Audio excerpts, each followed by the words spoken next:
আমার কাছে লাউ চিংড়ি থেকে লাউ মশলাটাই খুব ভালো লাগে। ভাবলাম আজকে তোমাদের সাথে রেসিপিটা শেয়ার করা যাক। আসসালামু আলাইকুম এভরিওয়ান, কি অবস্থা সকলের? আশা করি সকলেই অনেক ভালো আছো।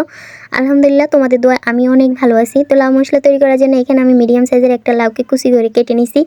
এরপর পেঁয়াজ কুচি, টমেটো কুচি, কাঁচামরিচ ফালি, স্বাদ মতো লবণ, হাফ চা চামচ পরিমাণ হলুদের গুঁড়ো, হাফ চা চামচ পরিমাণ মরিচের গুঁড়ো। এখানে যেহেতু কাঁচামরিচ ইউজ করছি এই কারণে মরিচের গুঁড়োটা একটু কমই দিলাম। এখানে হাফ চা চামচের সাথে একটু কম সবজি মশলা, 1 চিমটি পরিমাণ ভাজা জিরের গুঁড়ো, কিছুটা সরিষার তেল দিয়ে ভালো করে মেখে নিতেছি। এই তো মাখামাখি কমপ্লিট। এবার মনে হলো রসুন বাটা দিনে, তো রসুন বাটা দিয়ে আবার একটু মেখে নিলাম। এবার খালি একটা কড়াইয়ের মধ্যে এগুলোকে ঢেলে নিতেছি। দেখতেই তো পারতেছেন কী পরিমাণে পানি উঠছে। তো এবার এই পানিগুলোকে নেড়ে চেড়ে শুকিয়ে নিতে হবে। তবে এখানে মনে রাখতে হবে কোনো রকম ঢাকনা দেওয়া যাবে না। যদি ঢাকনা দেন তাহলে কিন্তু পানি আরও বেড়ে যাবে, পানি শুকাবে না। তো সেক্ষেত্রে নেড়ে চেড়ে পানিটাকে শুকানোর চেষ্টা করবেন। আর এখানে ধনিয়া পাতাও দিয়ে দিলাম লাস্টে, সেই ক্লিপটা দেখাতে পারি নাই, সেটা স্কিপ হয়ে গেছে।